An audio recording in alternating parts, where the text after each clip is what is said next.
Hi, I'm Terry, one of the consumer technology specialists for Mid-Continent Public Library. And have you ever run into a situation where you've been asked to create a spreadsheet, but you've never created one like that before? So maybe you're a little timid about what formulas should you write, or perhaps you're not really sure how to lay one out properly or how to format that kind of spreadsheet, or maybe you've just run out of time and you need a really quick solution. Well, Google Sheets templates may be a really great answer for you.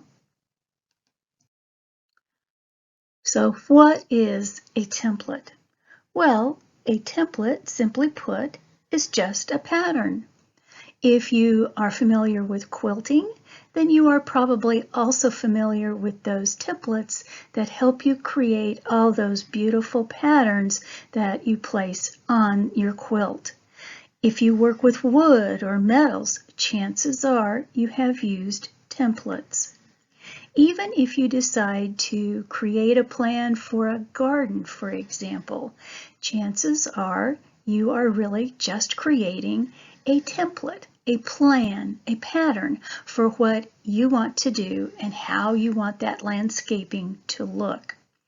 With Google Sheets, those templates are already created for you, so you already have formulas and formatting. All you need to do then is fill out the information and make that information your own. To get into Google Sheets and find those templates, you're going to open the browser of your choice, and then in the address bar, you're going to type sheets.google.com and press enter, and it will open up Google Sheets. And in the upper left where it says Start a New Spreadsheet, right below that you can see that there is a blank worksheet ready for you. That blank worksheet is actually a template. Now to the right of that, you can see some example templates that, maybe those are exactly what you need and you could just grab them from there. But chances are you're going to want to go to the template gallery and click it and open up a gallery of a variety of templates. Now that we're in the template gallery, as you can see in the upper left, then the first section below that is recently used, and so this has about 5 templates that I have recently opened and perhaps used, or perhaps just taken a peek and closed, but either way, recently used is the first section. And then below that we have personal. Let me scroll down just a little bit. There are a few more templates here under personal, and you have everything from a to-do list to a calendar to some planners. So let's just take a peek at a couple of these things. Let's look at the to-do list. On the left here, we'll click on it, and we can see that it has a check box, so evidently I can check things off of my list. It has room for the date and then room for a task. So if I put in a date, and let's say that I put in a task of buy dog food.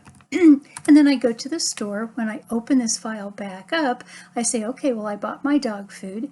Then I can come to the checkbox, click on it, and you'll notice that the date and the description are both scratched out and ready for me to add other things to the to-do list.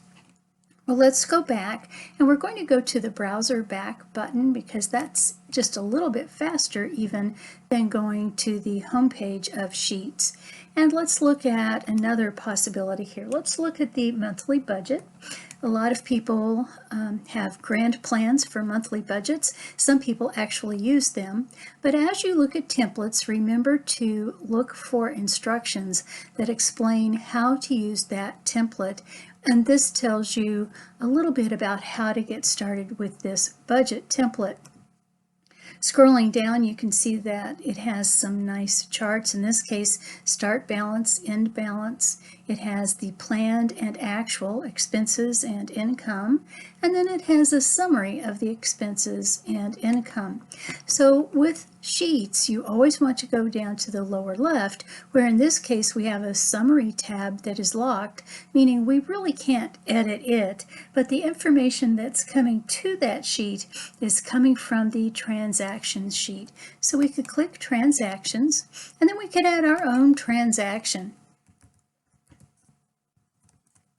And let's say that we spent $10 on lunch.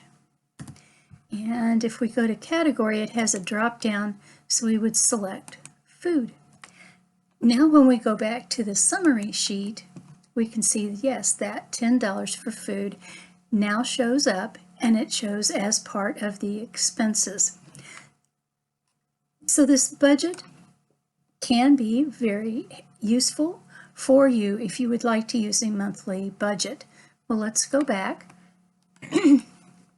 This time we're going to go to the Sheets homepage, go to the template gallery, and we're going to look at one more of these personal templates.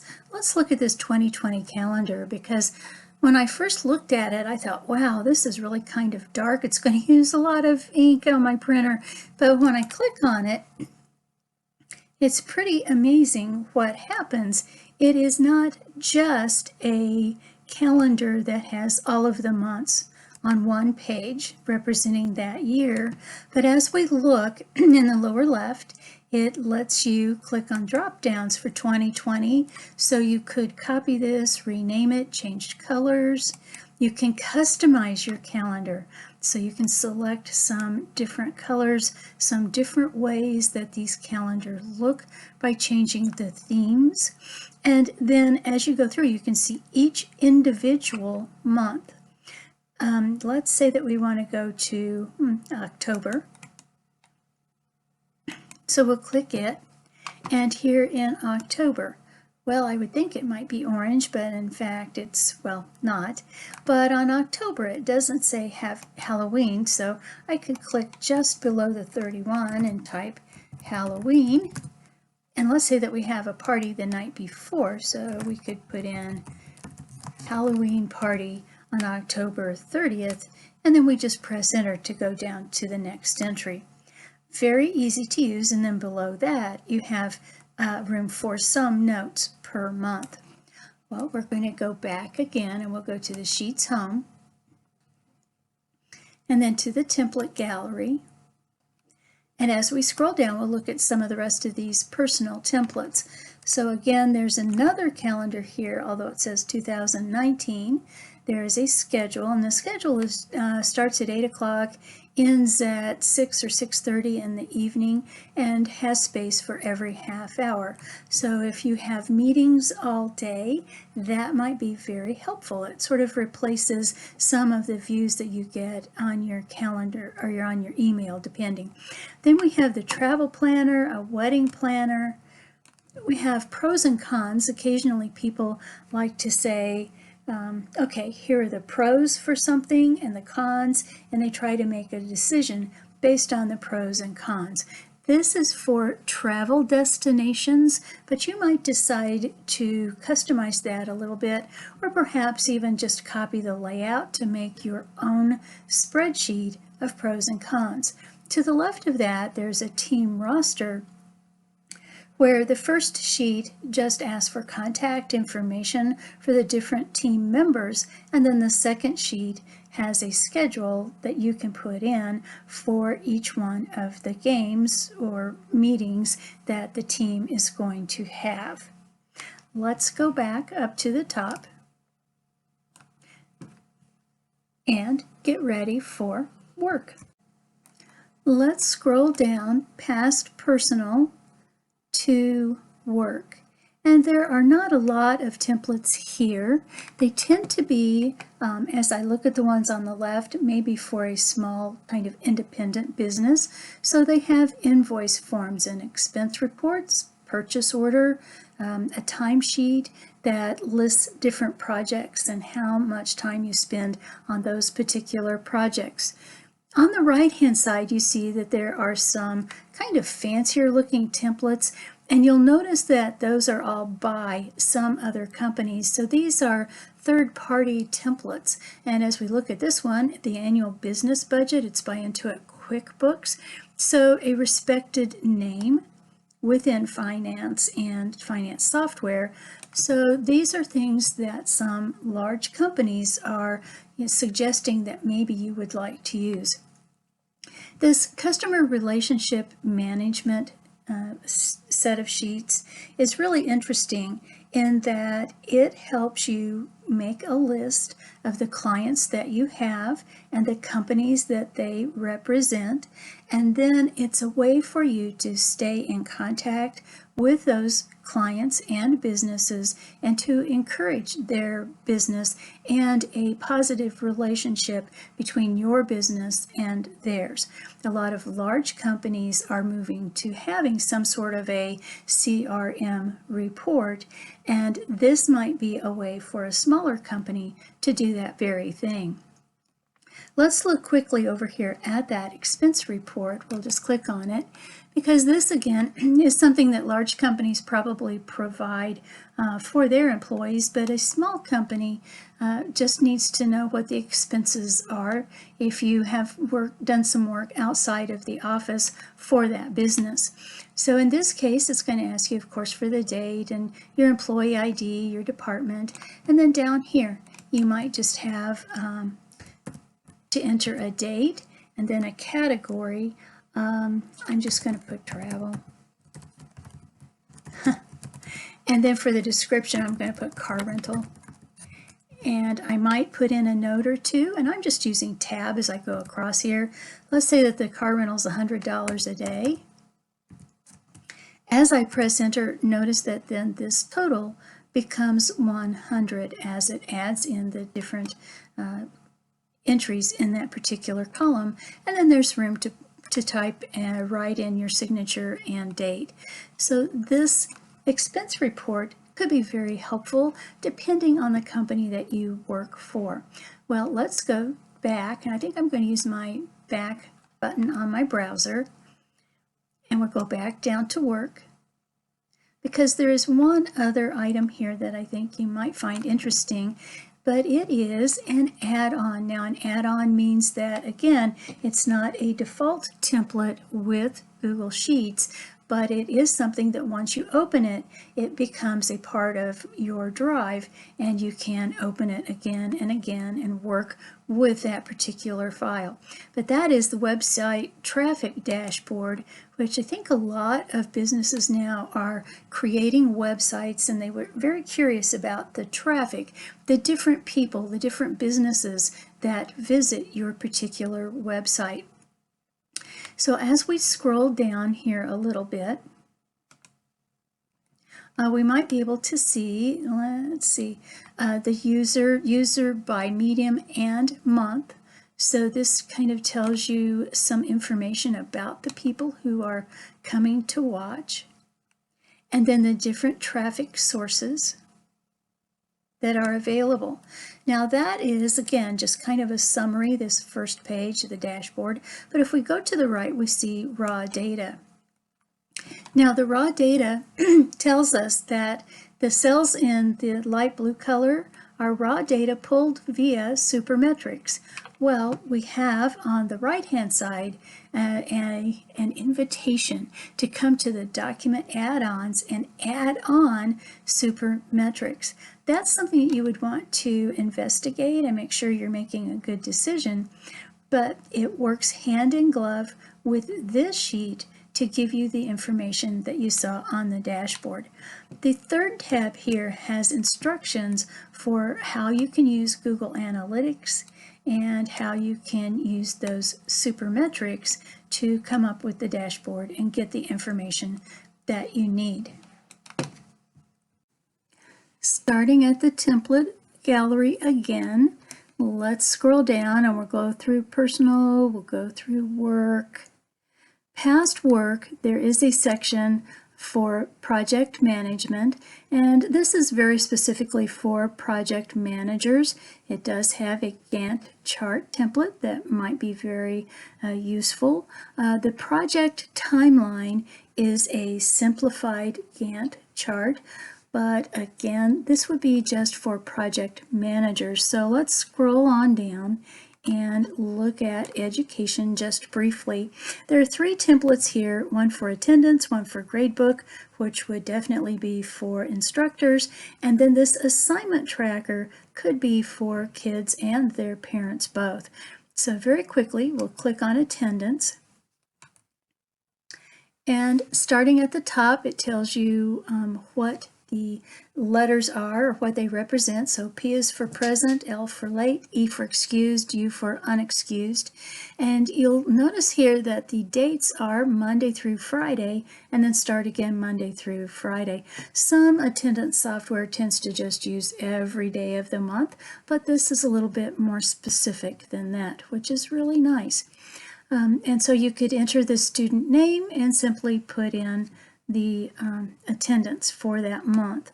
If I scroll to the far right, it even says how many times they're late, how many times they're excused, how many times they're unexcused. So it's very easy to get some very quick numbers for the people that you may need to report to. You can always go to where it says Class 1 here. In the lower left, click the drop down, and you could duplicate this sheet and make it either Class 2, or it could be Class 1, but for October instead. Well, let's go back and look at the, as we scroll down, the gradebook. And this is kind of a fun one because it has a lot of charts. Not all grade books have charts.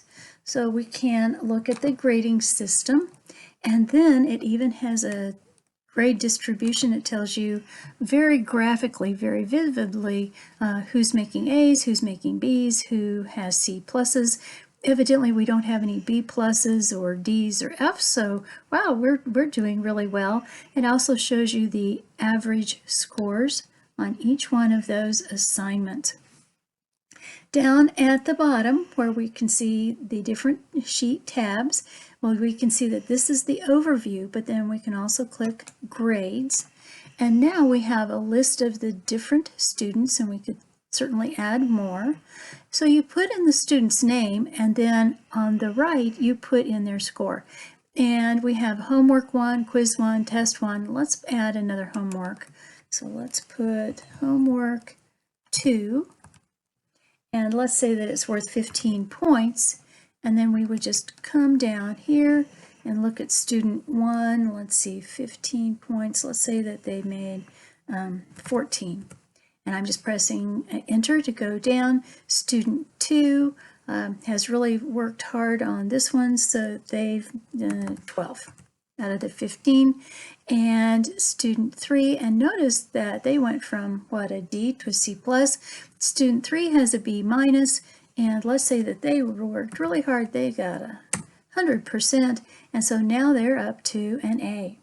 And just that fast as you type in the numbers, it shows you their new grade. It shows you the class average on that, on what they've done so far and what they've done on that particular homework assignment.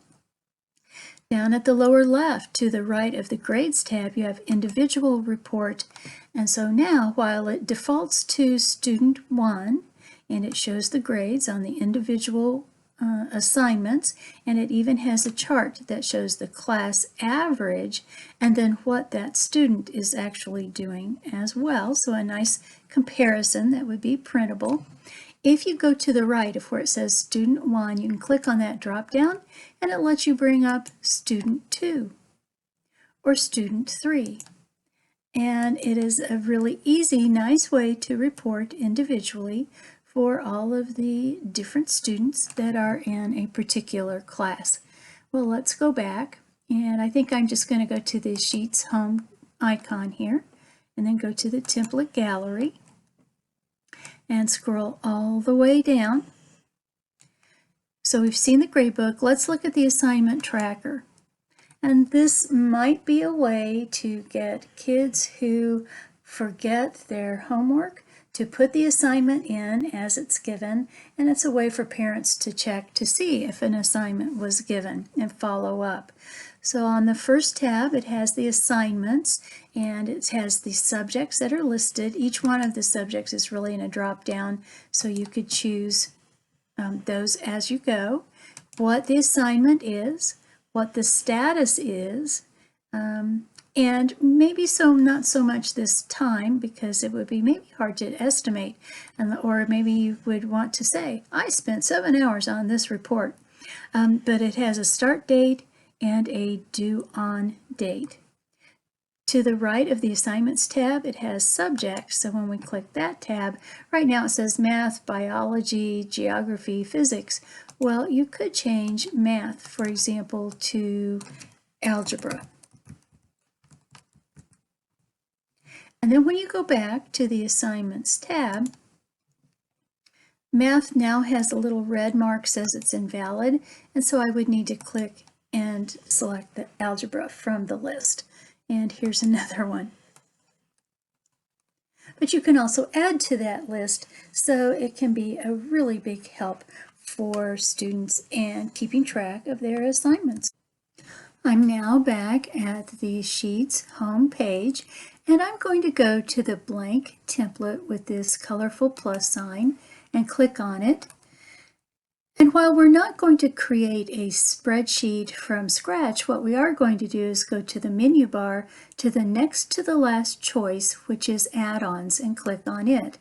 And then we're going to choose Get Add-Ons. So anytime that you have something that you want to do with Sheets and you feel relatively certain that there's a way to do it, but you're not seeing it within the templates that are provided, come to the add-ons and you'll be able to find more help with those. Now, as I look, we can see that it has lucid chart diagrams, for example. Doctopus, I don't even know, but that is 4.2 stars out of 5, so whatever it does, it must do it well. Let's see what else it does here. Let's scroll down a little bit. We have a form mule. We have yet another mail merge. All right, and 4.8 out of 5 stars. Google Analytics, which we mentioned earlier, 4.2 out of 5 stars. And there are a lot of people who've looked at that and a lot of people who've added comments. So you can tell that that might be very good to use if you have that particular need. As we scroll through, there are all sorts of other things that you may find extremely helpful in what you're trying to do. Now you can also go to Search Apps and click just to the right of that magnifying glass, and I'm going to type calendar as something that, you know, I liked the one that we found, but maybe there are others. So here, for example, the very first one is using Google Calendar and converting it to Sheets. That might be precisely what you need, and it's 4 out of 5 stars, so not so bad. And then you could scroll down and again find other templates here, other add-ins that might help you with that particular need. Here's another one where it takes Google Calendar and converts it to Google Sheets, and it's another 4 out of 5. Auto invite, 5 out of 5 stars here. 2 people have actually put in the rating, but that's not a bad thing. So there are a lot of things here that as you scroll down, you will find what you want. Just remember to go to the add-ons in the menu bar, and then from there you can either scroll down, which is sort of a default all of the Sheets add-ons, or come to the search and find something that you are absolutely looking for. Now that we've looked at templates for personal and work and education, you may decide at some point to create your own template. So for example, here I have a sales sheet. It has the column headings already created, the row headings already created. It even has the formulas. And it not only has first quarter sales, but as we come down, you can see that I've also created a sheet for quarter 2, for quarter 3, and quarter 4. So this is all ready for a whole year's worth of sales information. Now, to make it a template, the first thing that I want to do is come up to its name and add the word template in, so I know that this is my template, the one that I do not overwrite, and I'm going to press enter. And then to separate this template from the other documents that are on my sheet's home page, I'm going to go to the second button here, the move button, the little folder. And if I don't already have a templates folder, what I'm going to do is come down to the very bottom left and where it says new folder on that little folder icon, click it, and then where it says untitled folder, we're going to give it a name, and then go to the right where you have the check mark and click that create folder button. And now it says we do in fact have a templates folder, but the folder is empty. So let's click move here in the lower right. And now we can even see that the quarter sales template has been moved from just my drive to the templates folder. From here, we would want to open this template, and we could even close it. So let's go back. And we can see that we now have that quarter sales template, and we would open it. Now from here, for sure, when we start working with it, we don't want to overwrite the template. So the very first thing we're going to do is go to File, and then we're going to make a copy, and we're going to take out this copy of, and we don't want to use this as a template anymore, so we'll give it, say, the year instead. So this is quarter sales for 2020, and this is simply my working sheets for the different quarters. So quarter sales 2020, we'll click OK in the lower right. And now we have quarter sales 2020, and we can type in our figures as we need to. They will save automatically, but this is then the sheet that we will work on, keeping in mind that the template is always there, ready to go in the templates folder, but we always make a copy of that clean, unused template. For more information about Google Sheets, be sure to look at our online resources at mymcpl.org/online learning. There you'll see such great resources as Universal Class, lynda.com, Who Knew It, and Learning Express Library.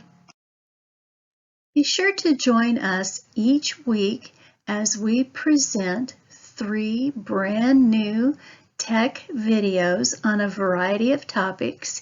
You can find us on Facebook at MCPL 360 on Tuesday at 2 o'clock, and then Wednesday and Friday at 1 o'clock.